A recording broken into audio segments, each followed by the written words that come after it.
Aloha mai kako. Welcome to Diamond Head, Makai. I'm John Clark. Diamond Head is one of Hawaii's iconic landmarks, and it's also one of its most popular visitor attractions. Every year, thousands of people find their way into the crater and hike up to the summit, which is approximately 700 feet above sea level. Today, we're going to do something a little different. Instead of walking into the crater and hiking up to the summit, we're going to head Makai towards the sea. And we're going to follow the shoreline of Diamond Head from Black Point to Kapiʻolani Park. We're going to take a look at some of the inoa kahakai, the shoreline place names, and we're also going to take a look at some of the wahipana, the famous places that are on that shoreline from Black Point to Kapiʻolani Park. Diamond Head got its name in the early 1800s from British sailors. They actually found calcite crystals on the slopes of the crater, and they thought they had found diamonds. They named the crater Diamond Hill. Hawaiians heard that English name, and they imitated it by saying Kaimana Hila, Diamond Hill. Hawaiians, of course, had their own name for the crater. They called it Leahi. In 1877, the editor of the Hawaiian language newspaper, Puokoa, he wrote an article about the name of Diamond Head, about Leahi. And this is briefly what he said. Leahi doesn't make any sense unless you consider it a contraction of Laiahi. And Laiahi translates as forehead of the ahi fish. It looks exactly like the front dorsal fin on the ahi fish. The reason we say Leahi today is because that's what the Hawaiians preferred to say. They preferred to say the contraction rather than Laiahi. When that editor in 1877 put out the call to his readers, they responded and they agreed with him that Leahi is a contraction. If you do a search in the Hawaiian language newspapers and look up the place name Leahi, you get about 2,000 hits. If you look up Laiahi, you only get several hundred. So you can see what the Hawaiians preferred. Black Point also has a Hawaiian name. It's Lai o Kupikipikio, and that means the point of the rough sea. Black Point is the southernmost tip of the island of Oahu, and so it's exposed to every direction of swells except those coming from the north. So it's a very appropriate name. It is a stormy point. Mariners who were transiting the shoreline of Oahu in the 1800s saw very clearly that Lai Kupikipikio was made out of dark basalt. So they named it Black Point, and that name's been with the point ever since. In comparison to Black Point, Diamond Head is a totally different volcanic material. It's obviously not basalt because it's not black. Diamond Head is made out of tuff, which is consolidated ash, and it has a very different look. It's brown. So the black of Black Point contrasted very, very well with the brown of Diamond Head. A lot of people don't realize that Diamond Head is in the Ahupua'a, the land division of Waikiki. Almost everyone thinks that Waikiki is strictly the resort area that's bounded by the Alawai Canal and Kapiʻolani Park. But Waikiki actually extends all the way to Black Point. If you look at the early maps, you can see the boundary line of Waialainui that divides Waialainui from Waikiki. And that boundary line comes from Mauka, all the way up on the Ko'olau mountain range, Makai to Black Point, and it actually bisects the point where it comes right down to the ocean. Now there's a sub-land division within Waikiki that's called Kapuhulu. Most of us associate Kapuhulu with Kapuhulu Avenue.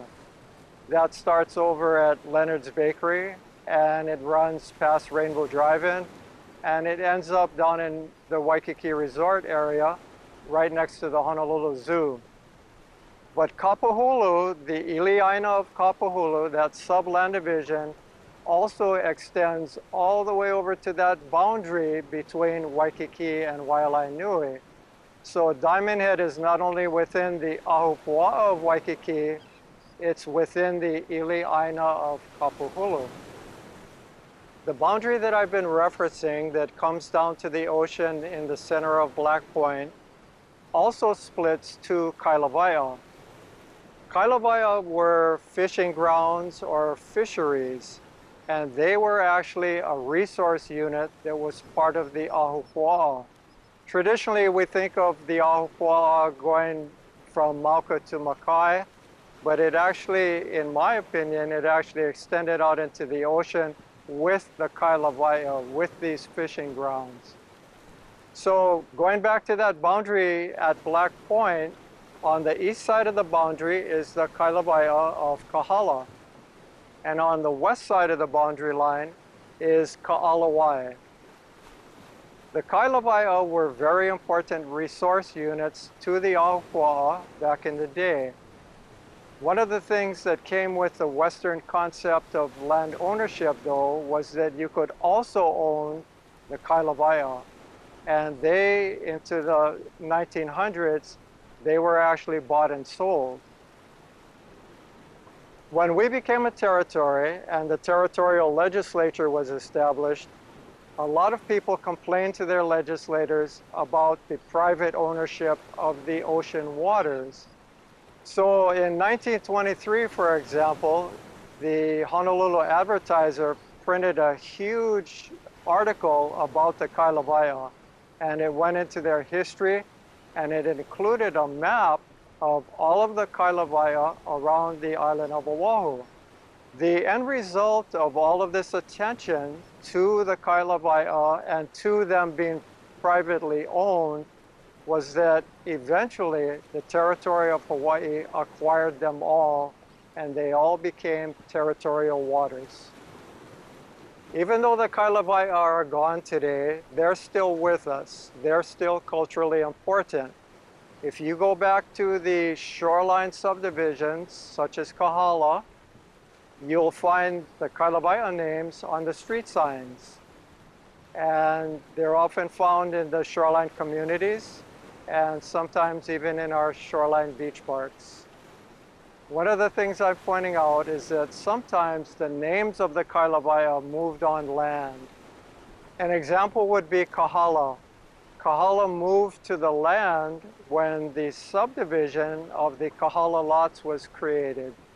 This also happened to Ka'alawai when the Ka'alawai lots were created back in the 1890s.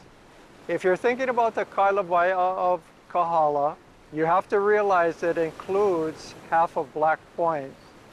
So that area, the east side of Black Point, was actually marketed as the Kahala Cliffs. The Kahala subdivision eventually became a very popular place to live. And Queen Liliuokalani had a summer home right where Kahala Beach intersects Black Point. You can see evidence of this in the street signs that say Kahala Avenue and Royal Place. Right now we're going to begin our ka'ahele, our tour of the shoreline of Diamond Head. And we're going to use the 4 Kailawai'a, the 4 fishing grounds that line the shoreline from Black Point to Kapiʻolani Park. Those are Ka'alawai, Kuilei, Keau'au, and Kaluahole.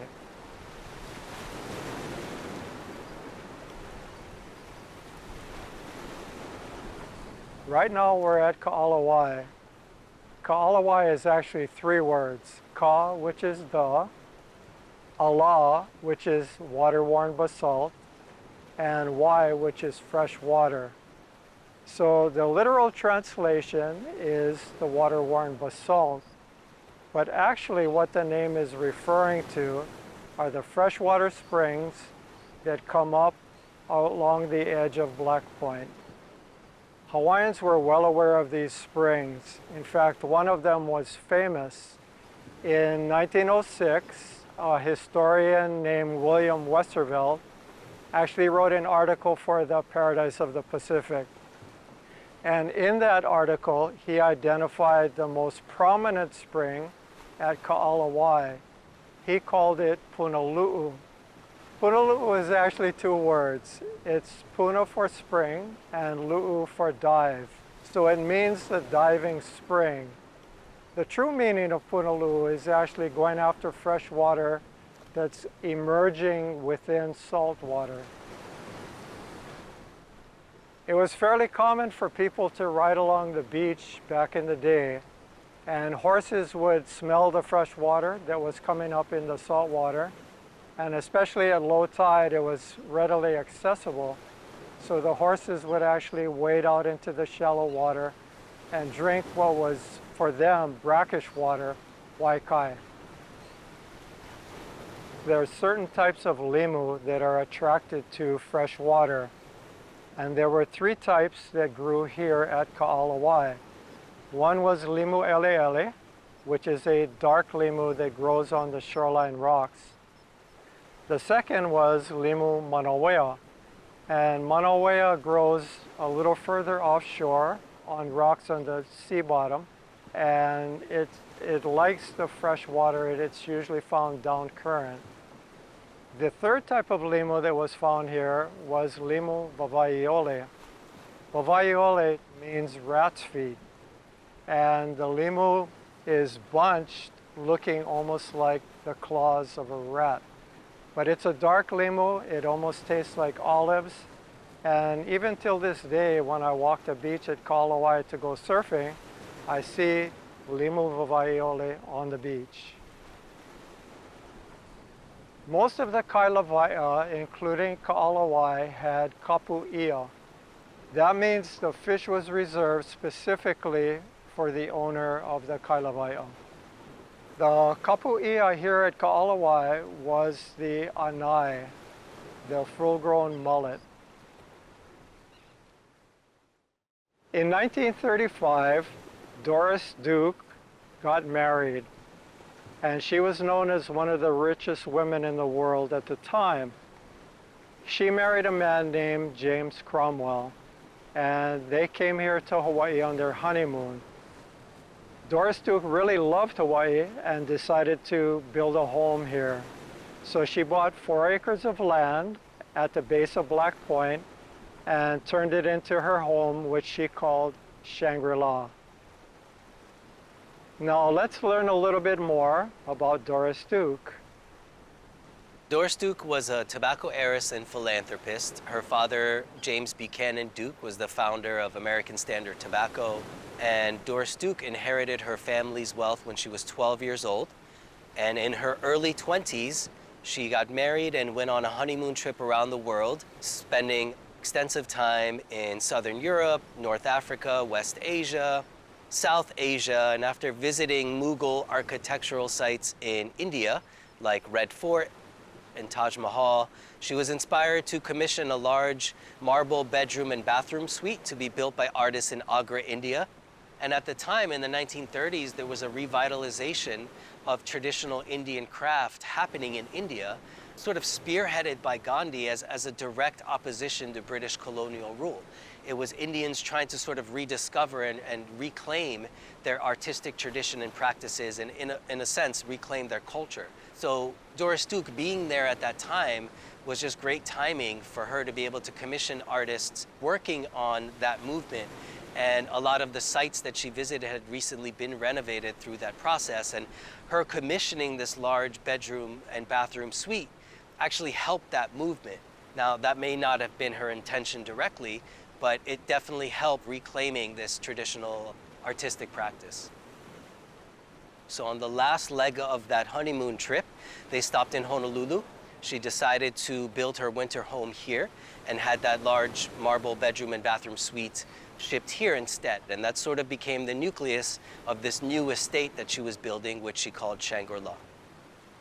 And I think coming to Hawaii, people generally cared less who she was. I feel like she probably had some anonymity here and also fell in love with the culture as well as the environment. You know, she was 22 years old. She was very active. She learned how to surf.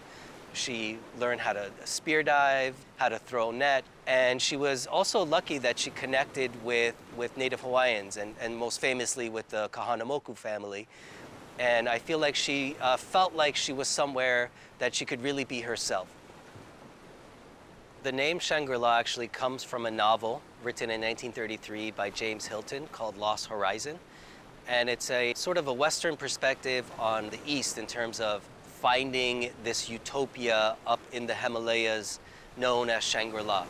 So it was something that was in the popular culture at the time. And for Doris, it appears that coming to Hawaii and building this estate here, she was really searching for her own Shangri-La or her own sort of utopian paradise that she was building for herself. Shangri-La is the only property that Doris Duke built herself. Her other properties she had inherited from her family. So Shangri-La is really entirely her vision. Doris Duke lived here for about 60 years. And she collected art from around the world, and she commissioned artists from around the world to create different works of art and architectural elements, and also traveled a lot and collected items as she traveled, and also documented the places that she traveled, and asking the architects who were working here on site to incorporate these elements. So it is a very significant space and a significant collection. And it was in 1965 where she made the addition to her will to create the Doris Duke Foundation for Islamic Art. The mission to promote the learning and understanding of Islamic art and culture, and then also carry on this tradition that Doris Duke started of working with contemporary artists. Shangri-La has been here for nearly 100 years, and it's a museum now that is a part of the community, and it's a resource for the community to not only learn about this idea of Islamic art and culture, but a lot of these areas where this artwork comes from, they have a long and extensive history beyond Islam as well. And the idea of Islam in Hawaii is not new, and it goes back to the Hawaiian Kingdom days, where the Hawaiian Kingdom actually established diplomatic relationships with countries that are now represented in the collection here at Shangri-La, like Iran, for example. The king of Iran in the 1880s established diplomatic relationships with King Kalakaua. Royal orders were exchanged, and the royal order that was sent here from Iran, the Royal Order of the Lion and the Sun, you could see it at Iolani Palace today. Also, diplomatic relationships were established with Egypt, with the Ottoman Empire, which our collection extensively represents. So this idea of Islam in the Pacific is nothing new. This is a resource that we have now in the community, and it's an opportunity to use these resources to really broaden our understanding globally, and to connect people in Hawaii to these places around the world. She, I think, from a pretty early age, determined that she was not going to be defined by society's expectations of her. She kept a pretty low profile, and she did enjoy her privacy, but she also enjoyed a lot of freedom and independence. And some examples of that are the extent to which she was the decision maker for everything about the purchase of this property and the design of the house. She manages to define her own life and make her own decisions. Such an extraordinarily beautiful place. Every aspect about it, the landscape, the proximity to the ocean, to Diamond Head, all the vegetation, the architecture, the artwork. One thing about Shangri-La is it's the opposite of the city on the hill. It's the opposite of the grand mansion on the mountaintop for everyone to see. It's a very almost female landscape. It's terraced, it's carved in. You can't actually see into this place from outside. And those are all things that were also true of its founder, Doris Duke. She's a very private person. She kept most of what was important to her and who she really was to herself and to a small circle of friends. So they are a kind of a mirror to each other.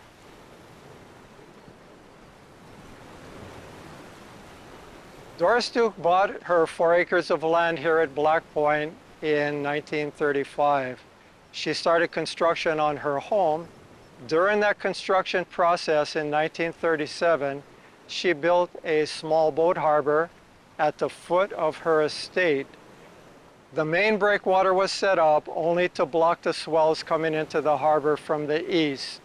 It wasn't set up to stop swells coming from the south or from the west, which are prevalent during the summer months. So that harbor was never used as a boat harbor all the way back to 1937. It became one of the most popular swimming areas for all of the neighborhood kids and for a lot of other people that live nearby. My personal experience with the harbor actually goes back to 1952. My parents bought a lot at Kāhala, and they built a home there, which became our family home for 40 years. I grew up swimming in the harbor, and I got to know it very well. I got to know the surge in there especially well during the summer surf. Going all the way back to the 1930s, everyone who swam there called it Cromwell's, because at the time Doris Duke built it, she was Doris Duke Cromwell. She got divorced in 1943, but even after that, the name remained, and Cromwell's has been the name of the harbor ever since. Now that name's migrated, and it's migrated to Kāhala Beach. When Doris Duke bought her property here at Black Point, she already had a neighbor. His last name was Carter. He was the second governor of the territory of Hawaii. The Carter estate was built in 1907, and it stayed here all the way through Governor Carter's death in 1933 till 1953. That estate was named Kai Ko'o, which means strong sea. And when the family sold the Carter estate in 1953, the real estate developer called the subdivision Kai Ko'o, and the street leading down to it is Kai Ko'o Place. If you go to the top of Kai Ko'o Place, the street signs there say Papu Circle and Kai Ko'o Place. I've always been a really big fan of street signs, especially in older communities like this one. The street signs carry a lot of history with them. And Papu actually came from Papu Ruger, which is Fort Ruger. At the time Fort Ruger was built in 1909, it extended all the way down to Black Point. And there was actually a battery, a gun emplacement, up at the top of Black Point that overlooked the ocean. So Pa is one word, Pu is the second. Pa means an enclosure, and Pu means gun. So that's how the Hawaiians said fort, Papu. There are a number of surf spots here on the shoreline of Kāhala that were named after homes on the land.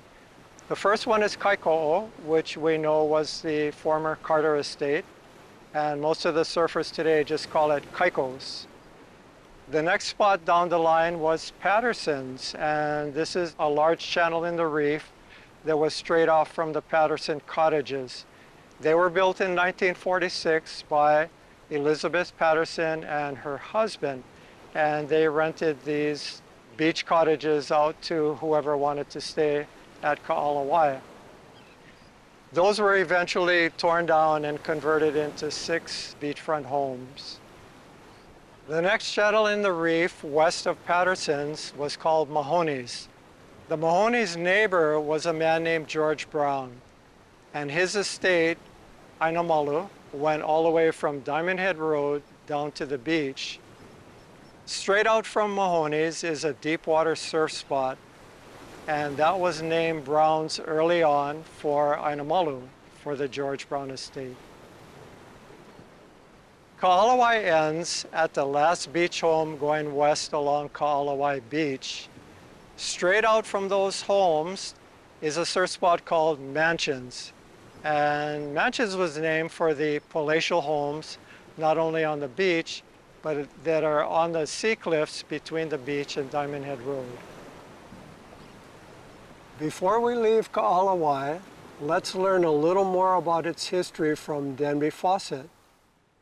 The 1895 rebellion was an effort to bring Queen Liliuokalani back on the throne. She'd been overthrown in 1893, and this rebellion was led by Robert Wilcox and Samuel Nowlene.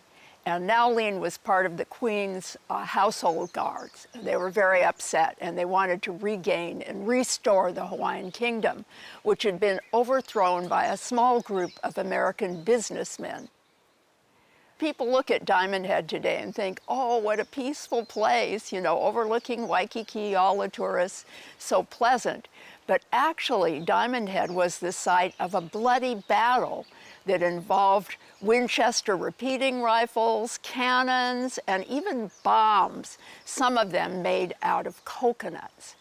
And Robert Wilcox and his supporters gathered support not only from Hawaiians, but also some Haoles who wanted to retain the Hawaiian kingdom. So what they did, you'd think, how do they do this? They're up against the Americans.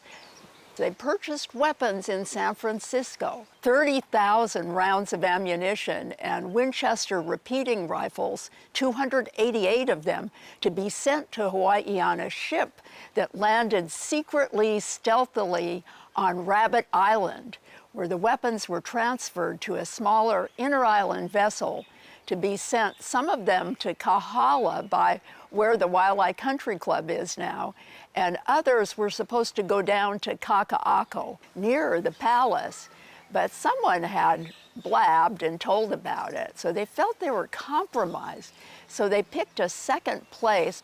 So the weapons were landed at Ka'alawai Beach below Diamond Head, and then taken to two homes of supporters. One of them was Henry Bertleman, who'd been in the Queen's Guard, very loyal to the Queen. He was a part German, part Hawaiian man. So when they're unloading the weapons at Bertleman's house, word got out that weapons were being unloaded. So a group of police came to Bertleman's house to investigate.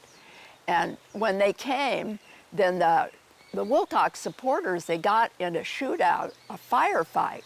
And a policeman, a Hawaiian policeman, was injured, and also a very prominent Caucasian man who was a supporter, Charles Carter.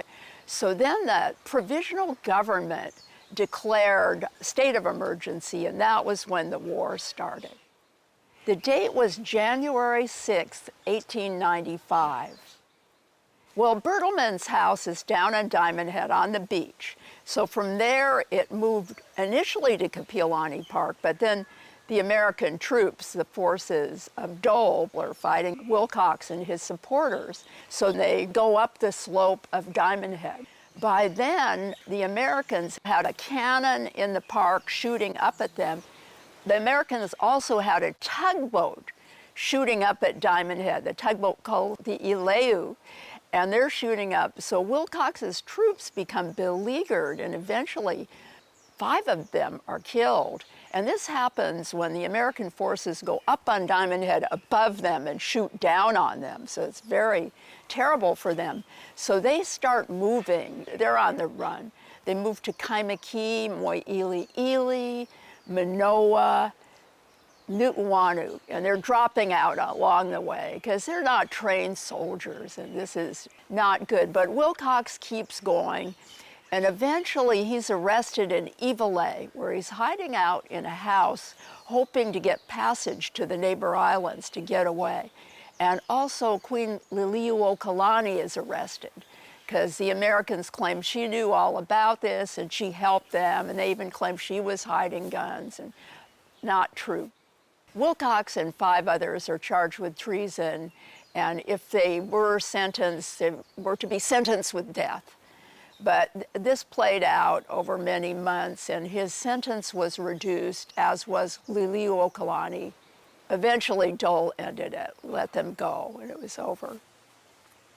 It's interesting with Wilcox, when Hawaii was annexed to the U.S., We then got to have a non-voting delegate in Congress, and Wilcox, for all of his fighting of everything happening with the Americans, was elected by the Hawaiian people to be Hawaii's first delegate to Congress.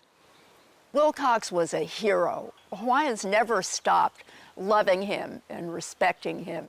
And so they voted for him, and there's even a statue to him now downtown that on the bottom it says he was regarded by many of his countrymen to be a great hero.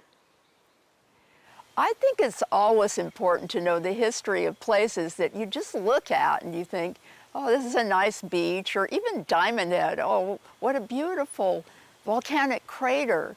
But it makes it so much richer and more exciting and gives it a texture and a drama that makes you like it even more, appreciate it more. So when you look at Kāhala Beach, it's not just the great surfing place. It's a place where an important event in history happened, and one that's very exciting and dramatic, and that, like it belongs in a movie.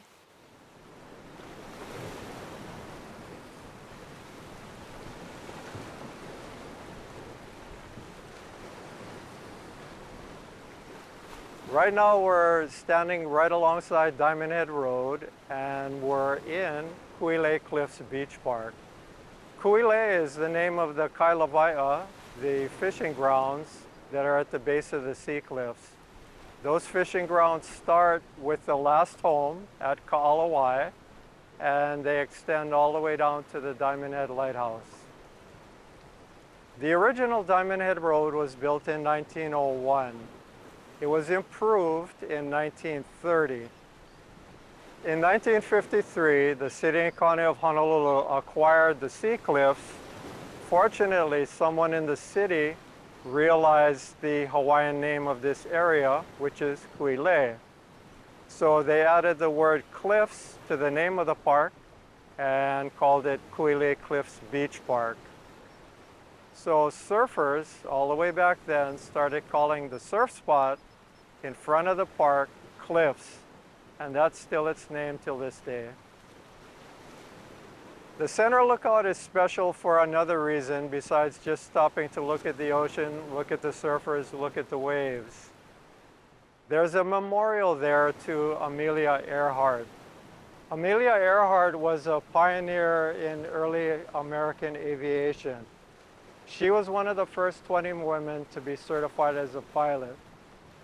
She loved flying, and she accomplished many flights that even her male counterparts hadn't done. So she was famous. She was a role model for women. The memorial commemorates a flight that Amelia Earhart made solo from Hawaii to the mainland in 1935. And she was the first pilot to ever accomplish that. A group of women in Hawaii decided to commemorate that flight. The women asked Kate Kelly, who was a well-known artist here in Hawaii, to design a bronze plaque that would be set into a stone, and the entire monument would be placed here at the center lookout. The memorial was dedicated in March of 1937. That was 2 years after Amelia Earhart made her flight. Sadly, several months after the dedication, she was lost at sea along with her navigator. She was attempting to become the first woman to fly around the world. She was flying over the Pacific, heading towards Hawaii, and she and her navigator were lost at sea. That was in July of 1937. No trace of her airplane or of her and her navigator have ever been found. People don't realize that Diamond Head, the crater rim, actually comes down and touches the ocean. When you go to the beach here, where Kuilei is, you're actually at the base of Diamond Head. And the surfers realize that too, because they have to walk down trails to get from Diamond Head Road down to the beach. So they're actually walking down the edge of Diamond Head to reach the water. If you really think about it, The scenery here hasn't changed at all. If you look at the historic photos of these sea cliffs, the kiawe trees were always here from the very beginning. And that's one of the neat features of this park, is that it's undeveloped sea cliffs. This is probably the only spot in urban Honolulu that has those features. Before we leave Kuilei Cliffs Beach Park, we're going to interview 3 of the regulars out here, 3 of the bodyboarders. Our excitement builds from the walk down because we're looking at the water and watching those waves coming in and all the lines coming in. We know we're going to have fun. And then as we're going down, we talk to other surfers coming up. We ask them how it was. Once we're in the water, we're paddling out, and then we start seeing all the regulars, and oh, so-and-so's there, and it's just like, it's just the best feeling in the world.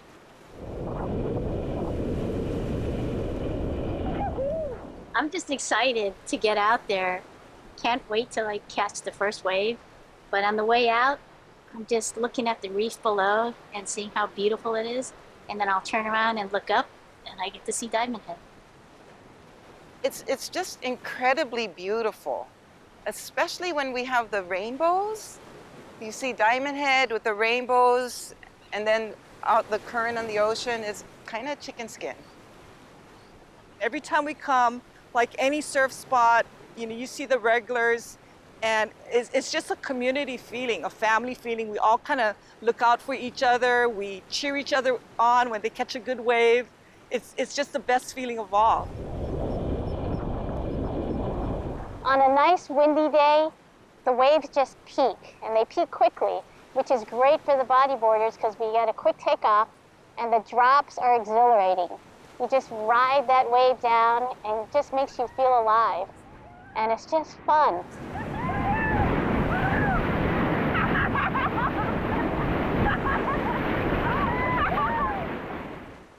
I like the feeling of being in the wave as opposed to on top of it.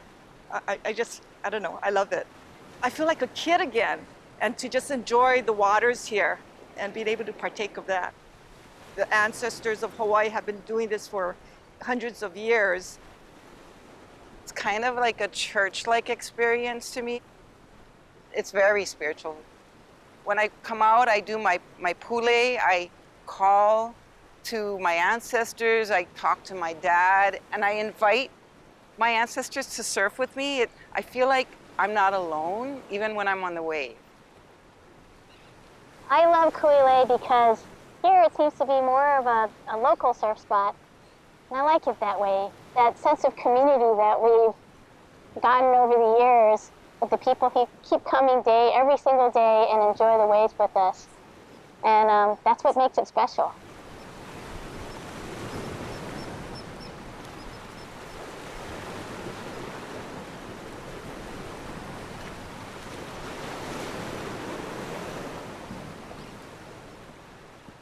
Right now we're at the 3rd kailawaiʻa that fronts Diamond Head Crater. It's called Keaoʻao. Keaoʻao starts at the Diamond Head Lighthouse, which is also the end of Kuilei Cliffs Beach Park, and it goes to Leahi Beach Park, which is a small mini park that's alongside Diamond Head Road. I've never learned the mo'olelo, or the story behind the name Keaoʻao. In 1922, a woman named Blanche Hummel placed a legal notice in the Hawaiian language newspaper Kuokoa. In it, she stated that she was the owner of the kailawaiʻa of Keaoʻao. She also made several other points that are actually of historical interest. One was, she said that the iakapu, the reserved fish for Keaoʻao, the fish reserved for her, was the ama, or the mullet. She also said that Keaoʻao was formerly a property that belonged to the Lunalilo Trust. When King Lunalilo died in 1874, his will stated that his estate, the lands that he owned, should be placed in a trust. He also directed his trustees to sell those lands in order to build and maintain a home for Native Hawaiians who were elderly and in need of assistance. The first home was built in Makiki, and it was near the present-day Roosevelt High School. The home moved later to the Ahupua'a of Mauna Lua, which we now know as Hawaii Kai, and it's still there today, located off of Lunalilo Home Road. One of the lands in the Lunalilo Trust was the Ili'aina of Kapuhulu.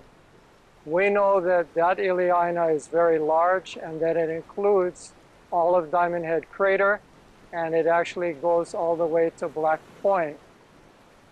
I happened to see an article in the Advertiser about a sale of some of the lands in Lunalilo's trust in 1884.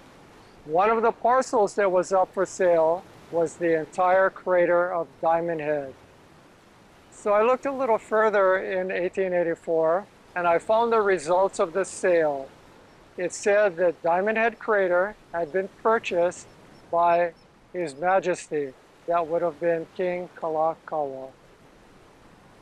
Blanche Hummel's legal notice in the Kuokoa newspaper is a good example that Kailawai'a were regarded as property. Beach Road has been used for over 100 years to reach the shoreline of Diamond Head Crater.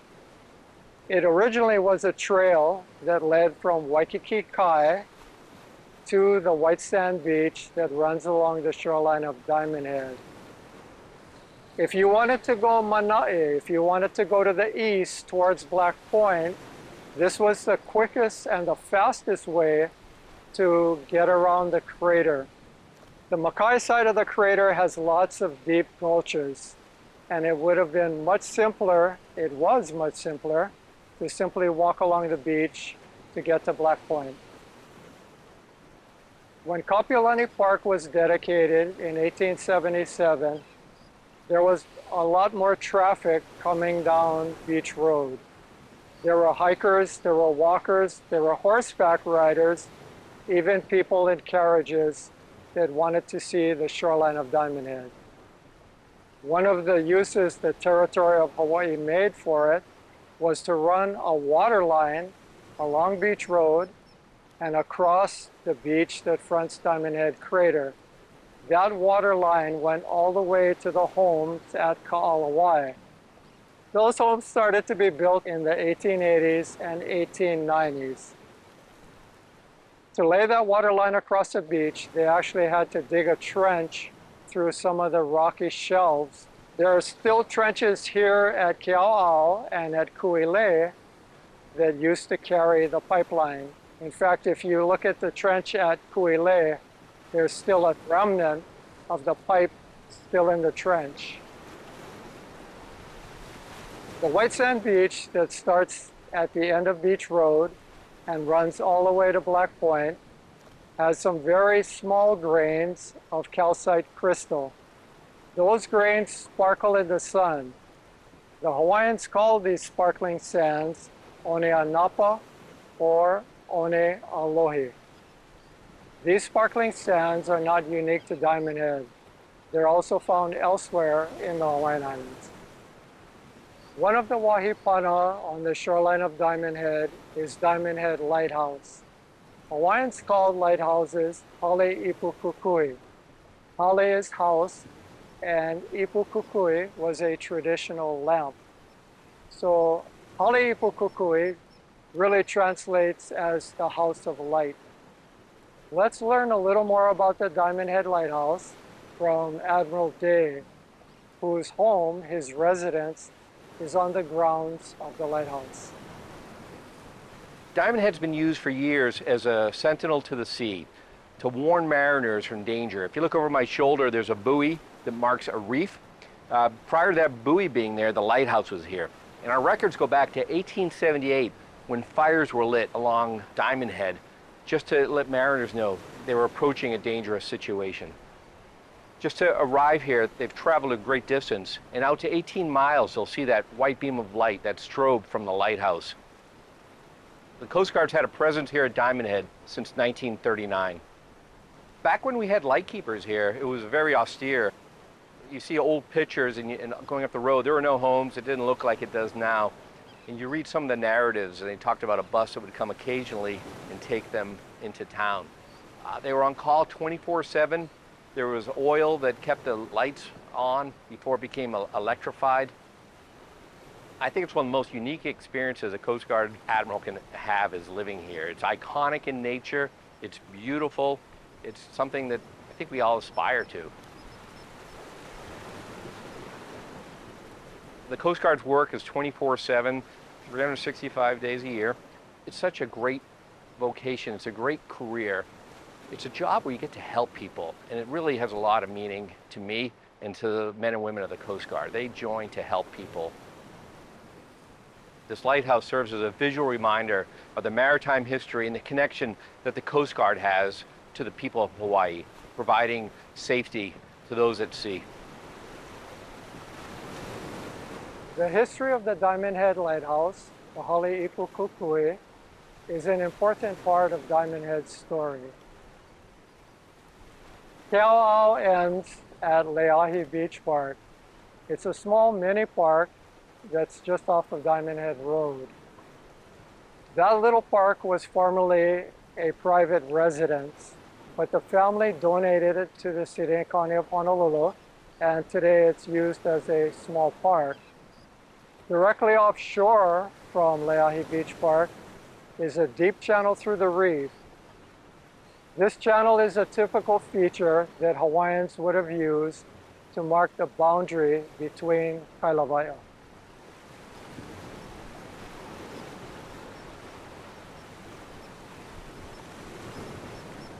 Right now we're at Kaluahole. Kaluahole is the fourth and final Kailawaiʻa fishing grounds that fronts Diamond Head. Kaluahole is actually three words: ka, da, lua, hole, and ahole, which is a fish.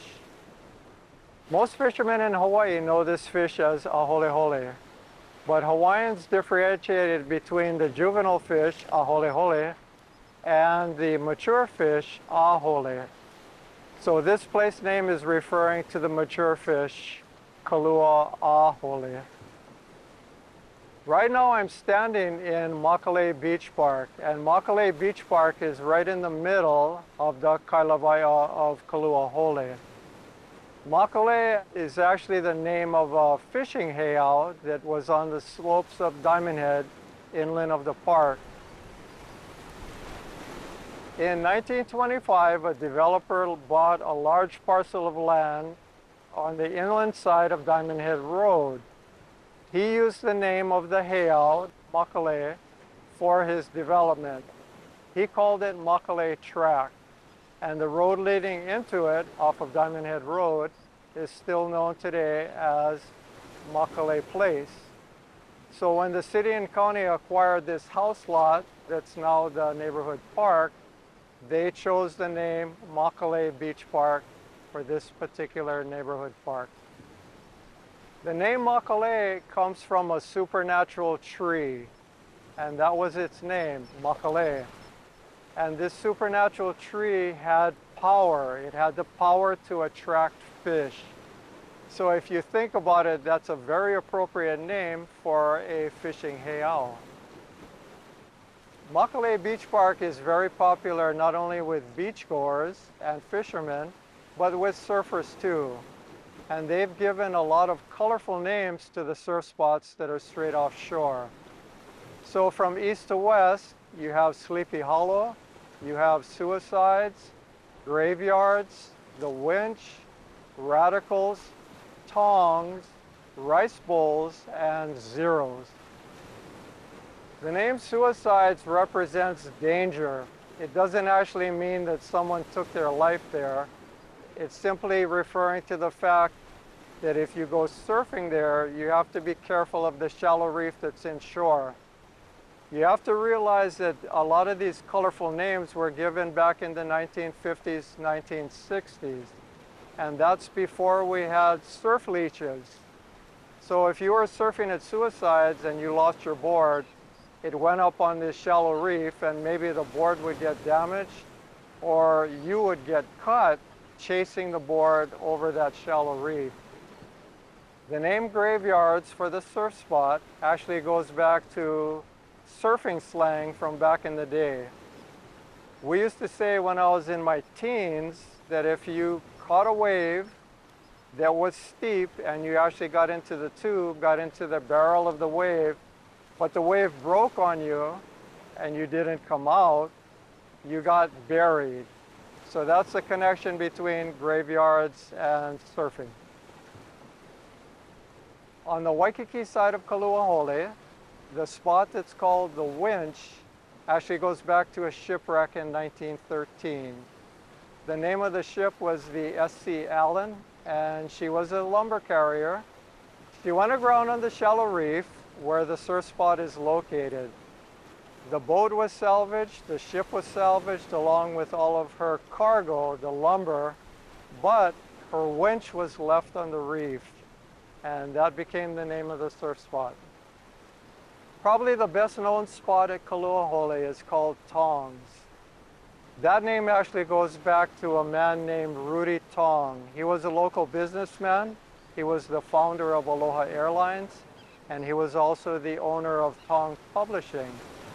There's a small beach that's just adjacent to the beach park here, and Rudy Tong had his family home there from 1946 until 1961.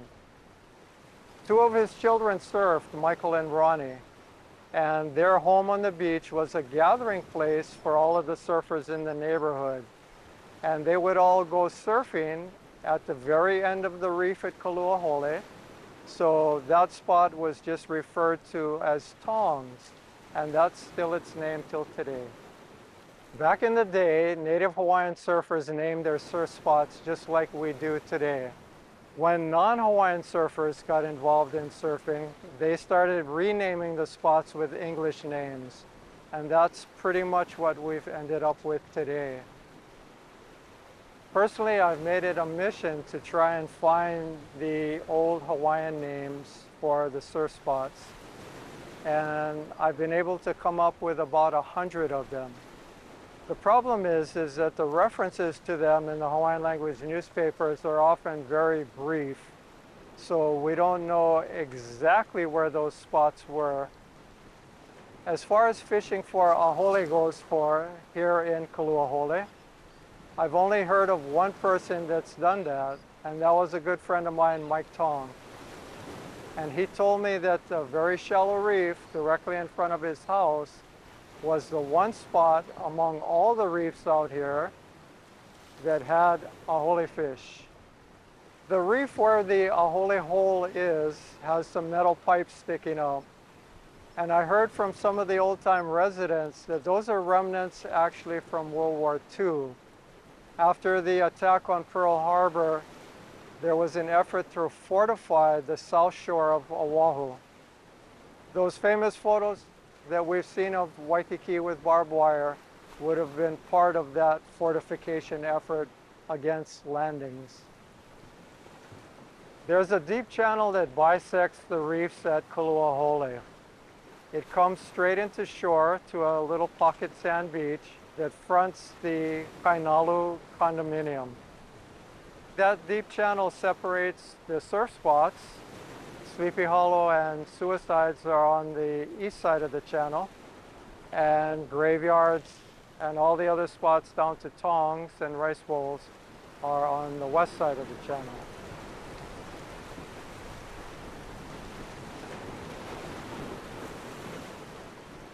This brings us to the end of our tour of the shoreline of Diamond Head. We've looked at the place names from Black Point to Kapiʻolani Park, focusing specifically on the 4 fishing grounds that front Diamond Head: Ka'alawai, Kuilei, Keau'au, and Kaluahole. Thank you for joining us. Ahuiho.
A lot of people think that throw net fishing is a traditional Hawaiian activity, but actually it was introduced in the early 1900s by Japanese immigrants to Hawaii.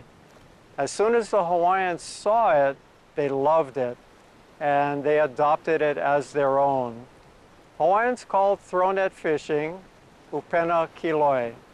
Upena is net, and kiloi means to throw. They also had a poetic name for the throw nets. They called them upena ho'ole. Ho'ole means to open like a lei, and that's because the throw nets are circular when you throw them. Well, I feel like I'm part of history, I guess. There are not too many throw net fishermen that I know of. When I throw my net, I look at a couple of things. I look at, you've got to see the fish, actually see the fish, or they're feeding, and that's an ideal time to throw your net because they're distracted. Another way is that if you know they're in the area and the waves come and there's white water foam, you can throw over that because they won't see the net coming, right? They don't want to hit them.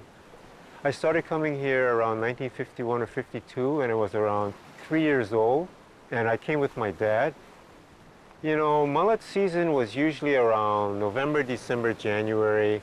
That was the main mullet season, and so my dad would throw net here for mullet a lot. He would stand out on the reef for a couple hours at a time, just waiting for that mullet to come in.